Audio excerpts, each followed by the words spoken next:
அடகில் இருக்கும் தங்க நகைகளை மீட்டு 10 நிமிடங்களில் பிரைம் கோல்ட் ஹப் மூலம் அதிக விலைக்கு விற்க 7997990028 தொடர்பு கொள்ளவும். தமிழர்களின் number 1 choice Tamil matrimony.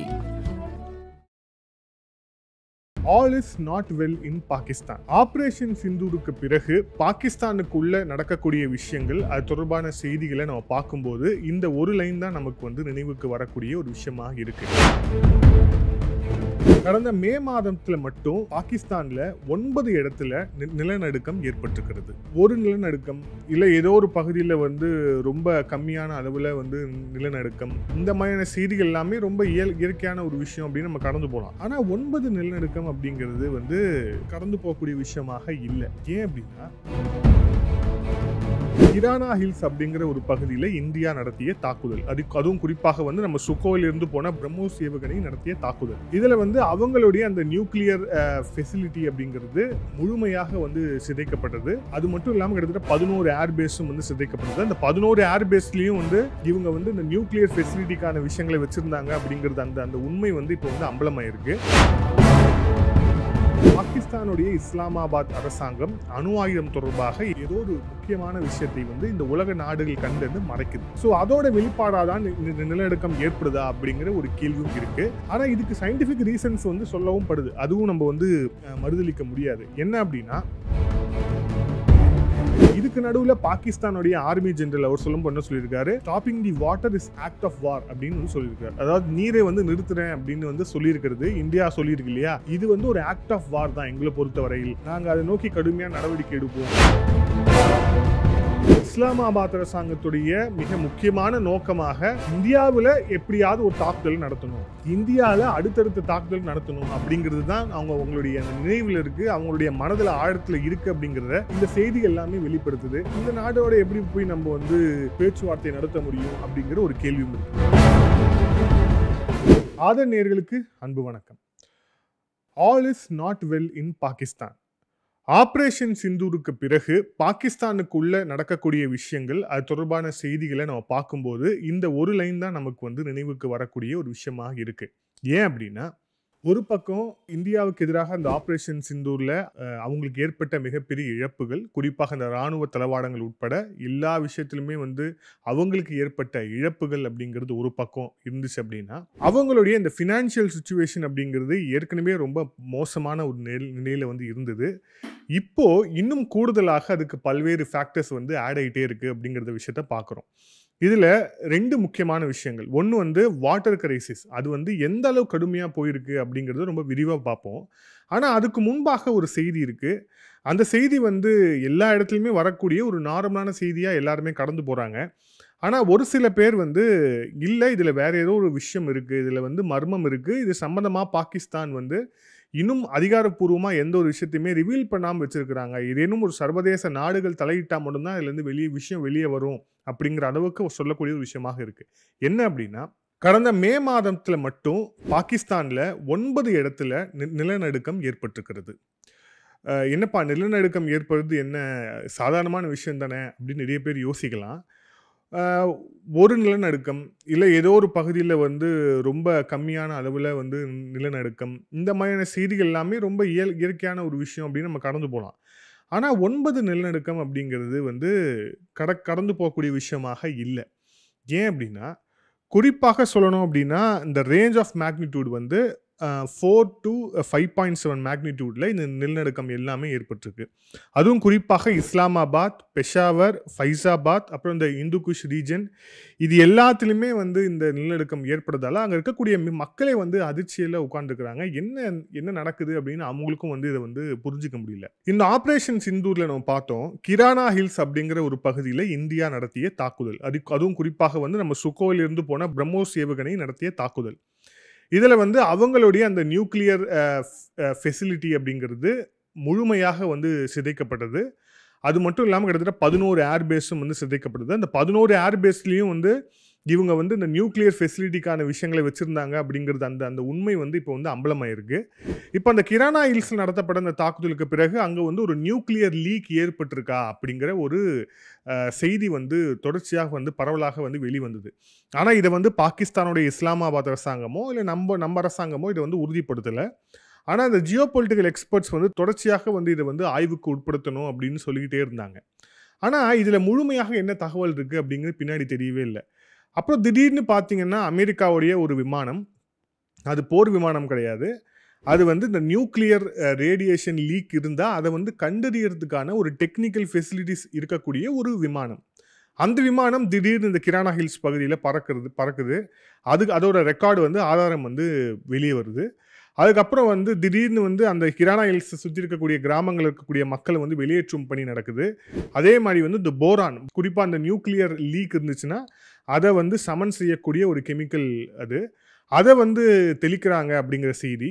So தொடர்ச்சியாக இந்த மாதிரி செய்திகளாக வந்துக்கிட்டே இருக்க இதில் அங்கே என்ன நடக்குது அப்படின்னு ஒரு தகவலே வந்து நமக்கு வந்து நிறைய பேருக்கு வந்து அது வந்து அதிர்ச்சியாக இருந்துச்சு. இப்போ பார்க்குறோம் தொடர்ச்சியாக 1 மாதத்தில் 9 நிலநடுக்கம் அப்படின்னா, இப்போ இதுக்கும் இந்தியா குறிவைத்து தாக்குதல் நடத்திய அந்த பாகிஸ்தானோட நியூக்ளியர் ஃபெசிலிட்டிக்கும் ஏதேனும் சம்பந்தம் இருக்கா அப்படிங்கிறது தான் இப்போ வந்து எக்ஸ்பர்ட்ஸ் வந்து ஆராய்ஞ்சிக்கிட்டு இருக்கிற ஒரு மிக முக்கியமான ஒரு விஷயமாக இருக்குது. இதில் நாம் வந்து கடந்த ஒரு சில நாட்களுக்கு முன்பாக ஒரு பதிவில் வந்து சொல்லியிருந்தோம். அதில் மிர்யாத் பலூச் அப்படின்னு வந்து பலுச்சிஸ்தானுடைய ஒரு எழுத்தாளர், அவர் தான் வந்து தனி பலுச்சிஸ்தான் வந்து உருவாயிடுச்சு அப்படின்னு சொல்லிட்டு அறிவிப்பு வந்து வெளியிட்டிருந்தார் பார்க்குறோம். அவர் வந்து இந்திய பிரதமர் மோடி அவர்களுக்கு ஒரு கடிதம் எழுதியிருந்தார். அந்த கடிதத்தில் ஃபர்ஸ்ட் பேராகிராஃபில் அவர் சொன்ன ஒரு விஷயம் என்னென்னா, பலுச்சிஸ்தான் அப்படிங்கிற பகுதியை பாகிஸ்தானுடைய இஸ்லாமாபாத் அரசாங்கம் ஒரு சோதனை எலியாக வந்து மாற்றி இருக்கிறது. அவங்க ஏதாவது ஒரு சோதனை செய்யணும்னா பலுச்சிஸ்தான் கிளம்பி வந்துடுறாங்க. ஏன்னா பலுச்சிஸ்தானில் வந்து அந்த டெரைனே வந்து நிறைய மலைகள், இயற்கை வளங்கள் இருக்கக்கூடிய பகுதி. அதனால் அங்கே வந்து தொடர்ச்சியாக வந்து இந்த மாதிரி நியூக்ளியர் டெஸ்ட் பண்ணுறது, கிட்டத்தட்ட அவர் சொன்னது என்னென்னா 6 முறைக்கு மேலே நியூக்ளியர் டெஸ்ட் நடத்தியிருக்கிறாங்க பலுச்சிஸ்தானில் ஒரு பகுதியில்.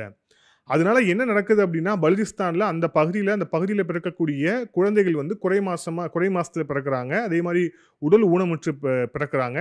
இது வந்து எங்களுடைய மக்களை கடுமையாக பாதிச்சிருக்கு அப்படின்னு வந்து பிரதமர் மோடி அவர்களுக்கு எழுதிய கடிதத்தில் அவர் வந்து குறிப்பிட்டிருந்தார். அப்படின்னா இந்த பாகிஸ்தான் அப்படிங்கிற இந்த நாடு எத்தனை முறை இந்த நியூக்ளியர் டெஸ்ட்டை வந்து நடத்துகிறாங்க, குறிப்பாக அந்த நியூக்ளியர் வெப்பன் டெஸ்ட்டை எங்கெங்கெல்லாம் நடத்துகிறாங்க, அது கட்டுக்குள்ளே இருக்கா அப்படின்னே வந்து மிகப்பெரிய ஒரு கேள்வி வந்து எழுப்பியிருக்கு. அதுவும் குறிப்பாக நம்மளுடைய பாதுகாப்புத்துறை அமைச்சர் ராஜ்நாத் சிங் அவர்கள் சொன்னது நமக்கு இப்போ நினைவுக்கு வருது. என்னன்னா, பாகிஸ்தான் அப்படிங்கிறது ஒரு ரோக் ஸ்டேட், அதாவது எந்தவித கட்டுப்பாடும் இல்லாமல் இருக்கக்கூடிய ஒரு நாட்டுக்கு வந்து இந்த நியூக்ளியர் வெப்பன்ஸ் அப்படிங்கிறது தேவையா? அந்த மாதிரி கண்ட்ரிக்கு நியூக்ளியர் வெப்பன்ஸ் இருக்கிறதே உலக நாடுகளுக்கு ஆபத்து. ஸோ சர்வதேச அமைப்புகள், குறிப்பாக வந்து இந்த அணுவாயுதத்தை வந்து ரெகுலேட் பண்ணிட்டு இருக்கக்கூடிய அந்த அமைப்பு தலையிட்டு மானிட்டர் பண்ணணும், அவங்க வந்து டேக் ஓவர் பண்ணணும்னு சொல்லிட்டு தொடர்ச்சி நம்மளுடைய ராஜ்நாத் சிங் அவர்கள் வந்து சொல்லியிருந்தார். ஸோ இந்த விஷயம், அதுக்கப்புறம் வந்து இந்த பலோச் லீடர்ஸ் சொன்ன விஷயம், அப்புறம் இப்போ நடந்திருக்கக்கூடிய நிலநடுக்கம், இந்த எல்லா டாட்ஸையுமே அப்படியே கனெக்ட் பண்ணால் நமக்கு ஒரு விஷயம் தெரியும். பாகிஸ்தானுடைய இஸ்லாமாபாத் அரசாங்கம் அணு ஆயுதம் தொடர்பாக ஏதோ ஒரு முக்கியமான விஷயத்தை வந்து இந்த உலக நாடுகள் கண்ணிலேருந்து மறைக்குது. ஸோ அதோட வெளிப்பாடாக தான் நிலநடுக்கம் ஏற்படுதா அப்படிங்கிற ஒரு கேள்வியும் இருக்குது. ஆனால் இதுக்கு சயின்டிஃபிக் ரீசன்ஸ் வந்து சொல்லவும் படுது, அதுவும் நம்ம வந்து மறுதளிக்க முடியாது. என்ன அப்படின்னா, அதுவும் குறிப்பாக வந்து அந்த ஹிந்து குஷ் ரீஜனில், குறிப்பாக வந்து அந்த நார்த் ஈஸ்ட் ஆப்கானிஸ்தான் அந்த பார்டரில் ஏற்பட்டிருக்கக்கூடிய நிலநடுக்கம் சம்பந்தமாக பேசும்போது டெக்டானிக் பிளேட்ஸில் ஏற்பட்டிருக்கக்கூடிய இந்த ஷிஃப்டின் காரணமாக கூட இது நடக்கலாம். அப்போ வந்து இந்த டெக்டானிக் பிளேட்ஸ் அப்படிங்கிறது நம்மளுடைய இந்த பூமிக்கு கீழே இருக்கக்கூடிய ஒரு பகுதி, அந்த பகுதியில் வந்து நடக்கக்கூடிய அந்த டெக்டானிக் பிளேட் ஷிஃப்ட் நடக்கும்போது ஒரு இம்மென்ஸான ஒரு எனர்ஜி வந்து ரிலீஸ் ஆச்சு அப்படின்னா இந்த நிலநடுக்கம் ஏற்படும் அப்படின்னு வந்து இது சயின்டிஃபிக்கான ரீசன் சொல்லப்படுது தான், அது இல்லைன்னு சொல்லலை.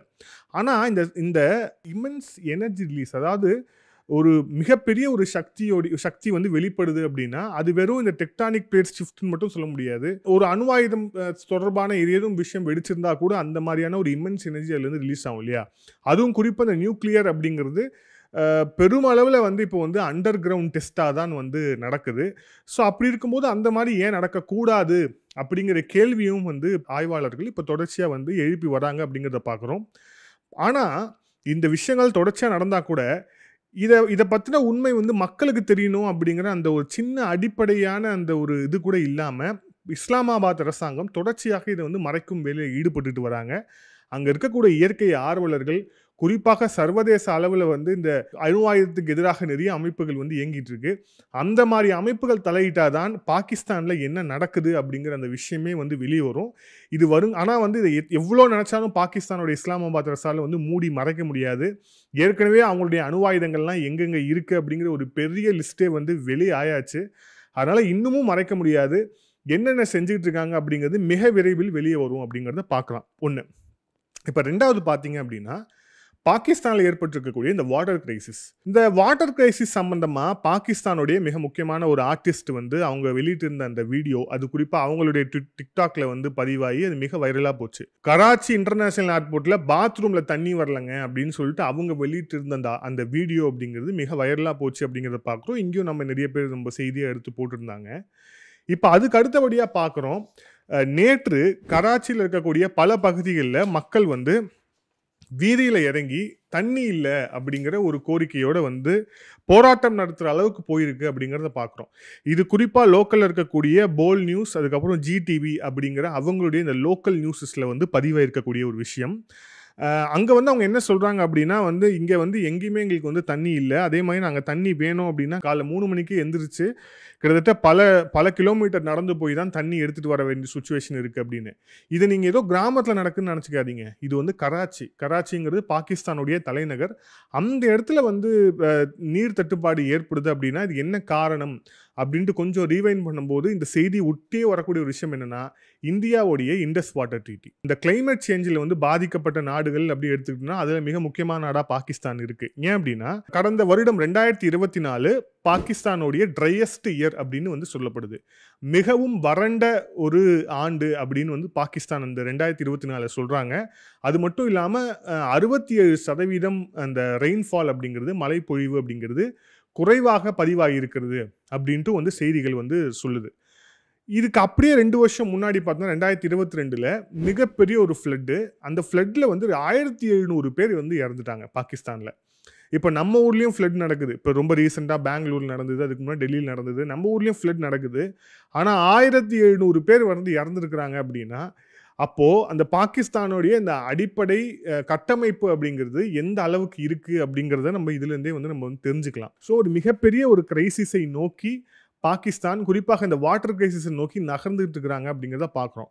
இதுக்கு நடுவில் பாகிஸ்தானுடைய ஆர்மி ஜெனரல் அவர் என்ன சொல்லியிருக்காரு, stopping the water is act of war அப்படின்னு வந்து சொல்லியிருக்காரு. அதாவது நீரை வந்து நிறுத்துறேன் அப்படின்னு வந்து சொல்லியிருக்கிறது இந்தியா சொல்லியிருக்கு இல்லையா, இது வந்து ஒரு ஆக்ட் ஆஃப் வார் தான் எங்களை பொறுத்த வரையில்.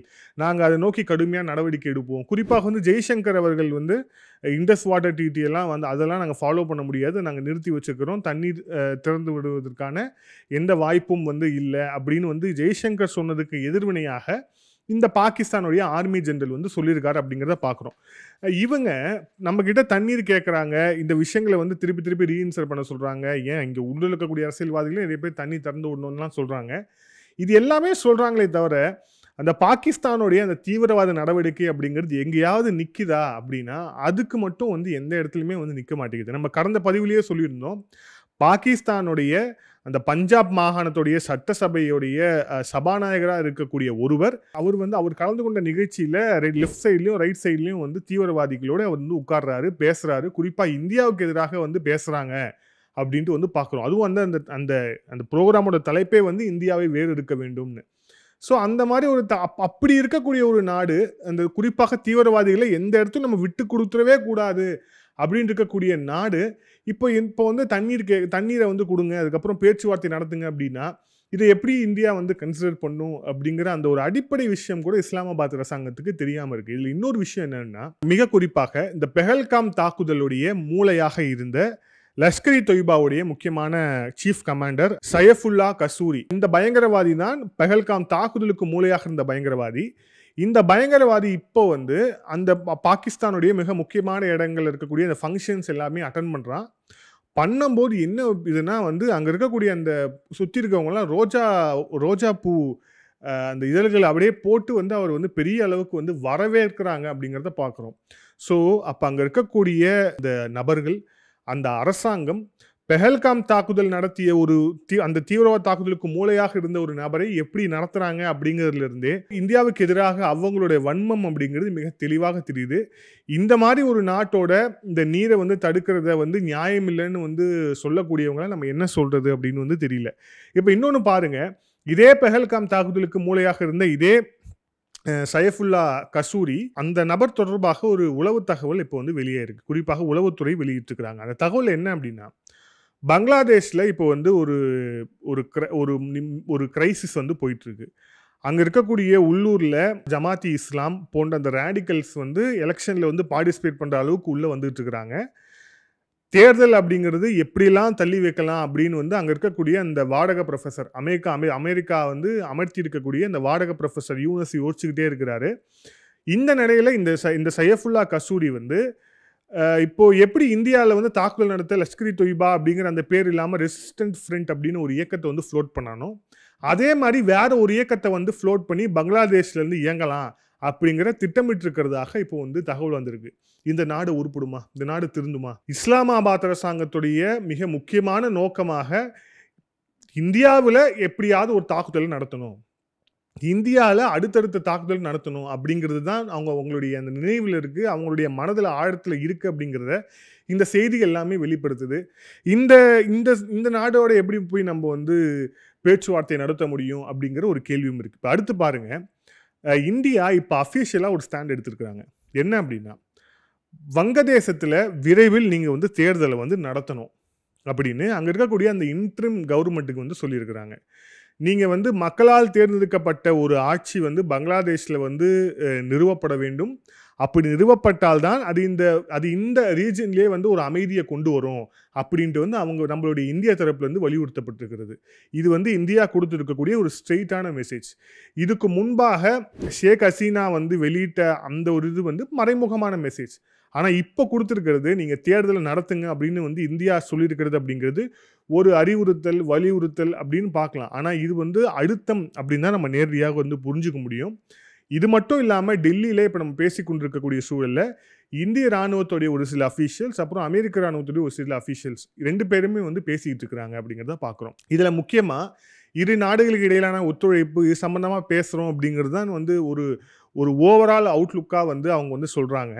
ஆனால் அதை தாண்டி இதில் நிச்சயமாக பங்களாதேஷ் விஷயமும் இதில் வந்து பேசப்படும் அப்படின்னு மிக நிச்சயமாக வந்து நம்ம வந்து புரிஞ்சுக்கலாம்.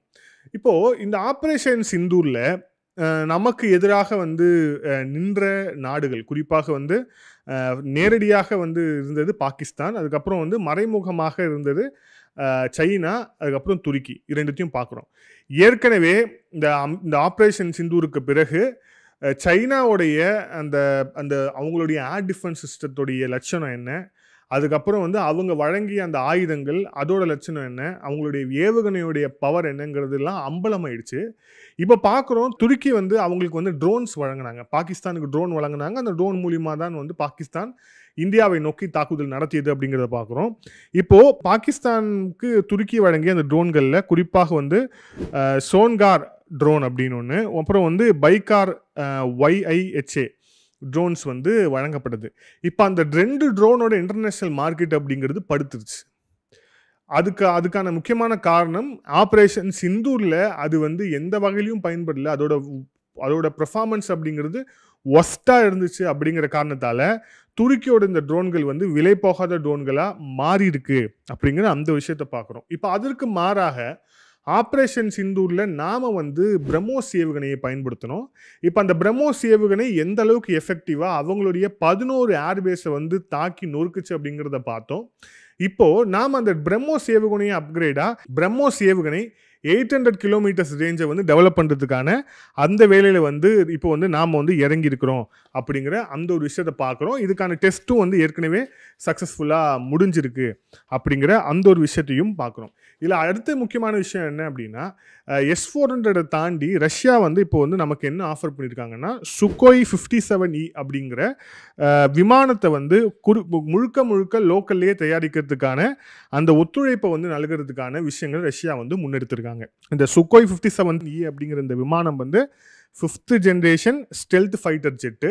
இது வந்து நம்மளுடைய நாசிக் பகுதியில் இருக்கக்கூடிய HAL நிறுவனத்தில் தயாரிக்கப்பட இருக்கு. இதுக்கான டெக்னாலஜி, அதுக்கப்புறம் இதுக்கான இன்டகிரேஷன் சிஸ்டம்லேருந்து எல்லாமே வந்து இந்திய தயாரிப்பில் இருக்க போது, இதுக்கு வந்து அவங்களுடைய டெக்னிக்கல் சப்போர்ட் எல்லாத்தையுமே வந்து ரஷ்யா கொடுக்க போகிறாங்க அப்படிங்கிற அந்த காரியத்தை பார்க்குறோம். ஸோ ஒரு பக்கம் நம்மளுடைய விமானப்படை நம்மளுடைய ஏவுகணையை அடுத்த லெவலுக்கு கொண்டு போகிறதுக்கான விஷயங்கள் ஒரு பக்கம் நகர்ந்துகிட்டு இருக்கு அப்படிங்கிற அந்த காரியம் ஒன்று. ஆப்ரேஷன் சிந்தூரில் நமக்கு எதிராக பயன்படுத்தப்பட்ட எல்லா வெப்பனரி சிஸ்டம்ஸு, குறிப்பாக அந்த நாடுகளுடைய ஆயுத சந்தை வந்து ஆல்மோஸ்ட் படுத்துருச்சு அப்படிங்கிற அந்த ஒரு விஷயத்தையும் பார்க்குறோம். இந்த பதிவோட இறுதியாக சொல்லணும் அப்படின்னா, இப்போ வந்து உக்ரைன் ரஷ்யாவுக்கு எதிரான அந்த போர் வந்து மிக கடுமையாக நடந்து வருகிறது. ஸோ இதில் வந்து அடுத்தடுத்த டெவலப்மெண்ட்ஸ் வந்து வர இருக்கு. மிக குறிப்பாக வந்து ஜெலன்ஸ்கி வந்து ரொம்ப முக்கியமான இடத்துக்கு வந்து மாறி இருக்கிறார் அப்படின்ட்டு வந்து சொல்லப்படுது. அதில் இருக்கக்கூடிய டெவலப்மெண்ட்ஸ் வந்து மிக முக்கியமான ஒரு விஷயத்தை நோக்கி நகர்கிறது. ஏற்கனவே 3ஆம் உலகப் போருக்கு வந்து உக்ரைன் வழிவகை செய்கிறது அப்படின்ட்டு ரஷ்யா தொடர்ச்சியான குற்றச்சாட்டை வந்து சொல்லிக்கிட்டே இருந்தாங்க. இப்போ உக்ரைன் நடத்திருக்கக்கூடிய தாக்குதல் 3ஆம் உலகப் போரை நோக்கி செல்கிறதா அப்படிங்கிற அந்த விஷயத்தை வந்து பொறுத்திருந்து பார்க்கணும். ஏன்னா இதில் மிக முக்கியமான ஒரு ஆளாக வந்து வாஷிங்டனுடைய அமெரிக்க அரசாங்கம் இருக்குது அப்படிங்கிறதால அடுத்தடுத்து இந்த விஷயம் எப்படி நகரும் அப்படிங்கிறதையும் இந்தியா வந்து பொறுத்திருந்து பார்க்கும். அது மட்டும் இல்லாமல் இதில் இருக்கக்கூடிய அந்த ட்ரோன் வார்ஃபேர் உள்ளிட்ட பல்வேறு விஷயங்களில் நமக்கான பாடமும் இருக்குது அப்படிங்கிறத புரிஞ்சுக்கலாம். ஒருவேளை 3ஆம் உலகப் போரை நோக்கி நகர்கிறதா அப்படிங்கிறத இன்னும் வரும் நாட்களே நமக்கு வந்து தெளிவாக தெரிஞ்சிடும் அப்படிங்கிற விஷயத்தை நோக்கி போகுது. மீண்டும் இன்னொரு காணொலியில் சந்திப்போம். அதுவரை நன்றி, வணக்கம்.